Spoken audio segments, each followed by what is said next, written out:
Hey everybody, I am Kevin Iole. Thank you for joining me. My guest right now will be fighting in the main event of UFC Vegas on Saturday, August 10th here in Las Vegas over at Apex. It will be a rematch against Serghei Spivac. Of course, I'm talking about number 8 ranked heavyweight Marcin Tybura. Marcin, how are you?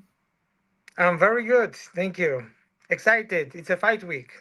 Yes, and man, I'll tell you what, you're one of the few guys in the UFC that it was like there was what pandemic? You fought, I think, 4 times in 2020 and 2 or 3 times in 2021. You blew through those years and never really kind of slowed down.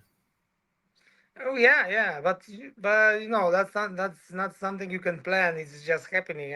I'm just doing my work. Preparing for the fights, uh, waiting for the opportunity, and being able to executing my plan. So that got me here.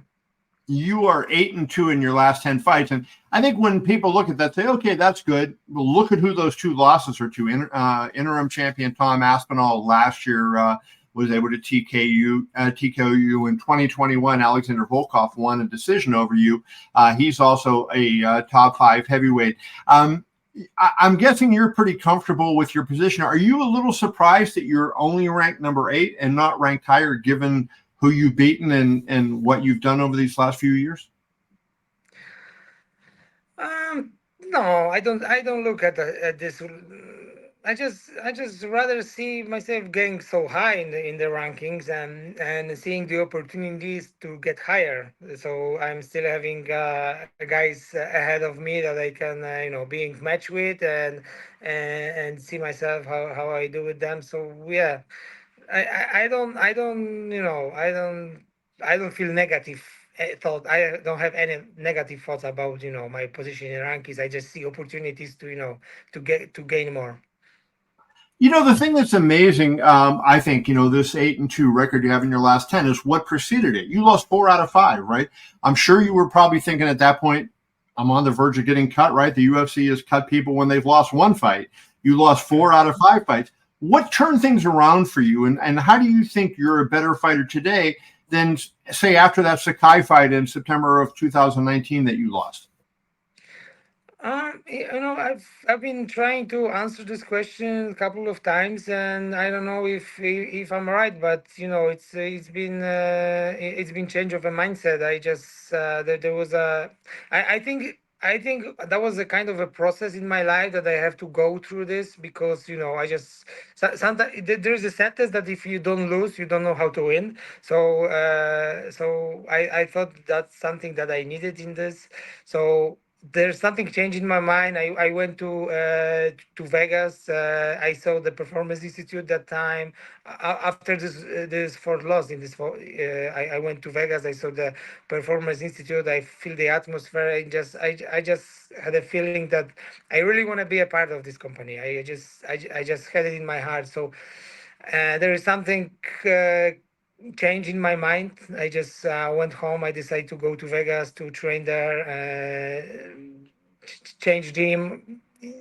So there's a couple of things, but I think the mindset and after that the people that you know, the people that I met after this helped me a lot, and all this stuff together that make me a different fighter.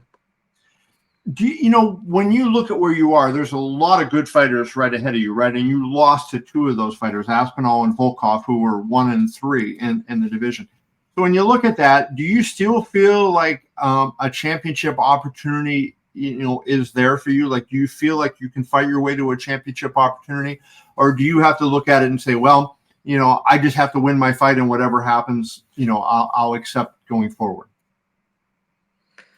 It's my mindset is more like winning the fights and see what happens next. But I wish that it was true that I'm still capable of doing it. It's also a little bit the process that a couple of years ago I wouldn't dream of being in this place because I started doing MMA and I never thought I would do it so well.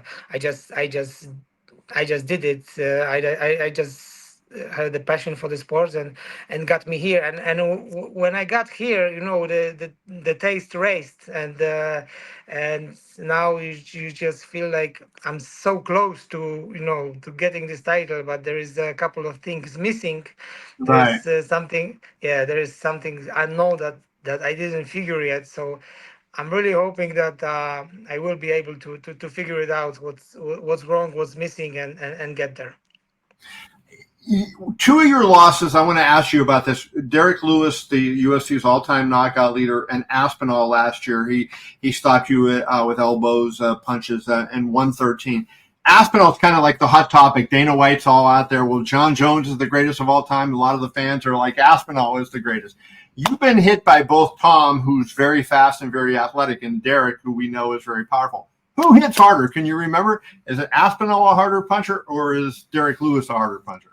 So when I can remember my feelings after the punch, the Derek Lewis punch was stronger. Although I think it was a hook and got me like on the side, and Tom Aspinall was a straight punch. Who just knocked me down. I was conscious, but my leg didn't work. When Derek Lewis punched me, I just feel like I've I got lost Yeah. for a bit longer than, but, but yeah. So I would say that was Derek. There's probably a reason Derrick Lewis is the all-time knockout leader. Then Right. probably, yeah. Yeah. How much do you think, Marcin, your versatility? Your last fight you submitted Tai Tuivasa. You have submissions, you have knockouts. You've done a little bit of everything. How much do you think that is attributable to your success? The fact that you're one of the guys that you're comfortable on the mat, you're comfortable in the stand-up. Do you feel like that makes you a more formidable opponent? Yeah. It's for sure. I've developed a lot because I started with the jiu-jitsu, and when I got to transition to MMA, I went for wrestling and grappling right away after the fight starts. So when I signed with the UFC, it was fun because my first fight was more like a kickboxing fight, and after that I got that knockout with Victor Pesta, and people start thinking that I'm a kickboxer, which I was not. I was asking a couple of times that how many Muay Thai fights I had. I had none. So yeah, so I was just adding skills. I was a jiu-jitsu fighter, and I was good at it, and on my way I was able to pick lots of striking stuff that make me a complete fighter, and that was my way. So I want to ask you a question that's kind of silly, but like I love to golf. So it's one thing if you make a 40-foot putt, right, and it feels good, and it also helps your score. But there's nothing like hitting a drive down the middle, 300 yards, right? Yeah, What is yeah. it like when you're not necessarily a striker yourself and you land that perfect punch? Is there a feeling that comes over your body when this guy's done, right? I hit him and he is done. Like, do you feel that, and do you know right away when you got him? Hey, that was a good one. Yeah. That was a great feeling. Yes, because I before I feel like I was lacking lots of these striking skills. So when that kick lands, I feel like, yeah, this is it. And the other thing is we were practicing it. The two punches that comes before it, and the kick after it. We were practicing, so that was a even more excited about that we planned all this stuff and got executed in a fight. So that was awesome feeling. Just like you have improved and gotten better since you defeated Spivak on February 29th, 2020, he has won 6 of his last 7. His only loss in that period was to Cyril Gahn. What kind of fight do you expect? Like, and do you feel like your first fight, which was, over 4 years ago now, will that have any impact, or will that help you in any way, given you know a little bit about him? I feel like he might be a totally different fighter. Since then I saw him gain weight, so he might be even stronger in a position he was already strong, like grappling, clinching, and wrestling. And also he moved here. He trained with lots of gyms with the had opportunity with the spars with the very good heavyweight. So he might be a different fighter, and that's how I look at him. I don't, I don't see anything that I don't have a feeling that he will be the same fighter. I don't try to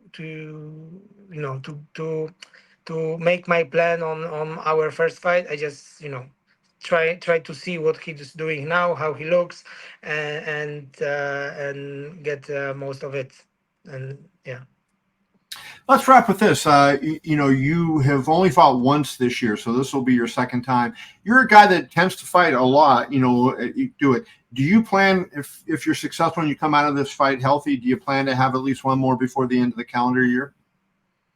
Yeah, absolutely. I would love to. It's still lots of time to, in this year, and I don't feel like I need, doing the big breaks between the fights. So, but still, it's, I don't think about it. I just feel that the opportunity will come. Well, you've been fighting in Las Vegas a lot. I think Mayor Goodman maybe make you an honorary Las Vegas citizen. How often you're fighting here, Marcin? We wish you good luck. Appreciate your time, brother. All the best against Serghei. Thank you so much. Thank you. Have Appreciate a good day.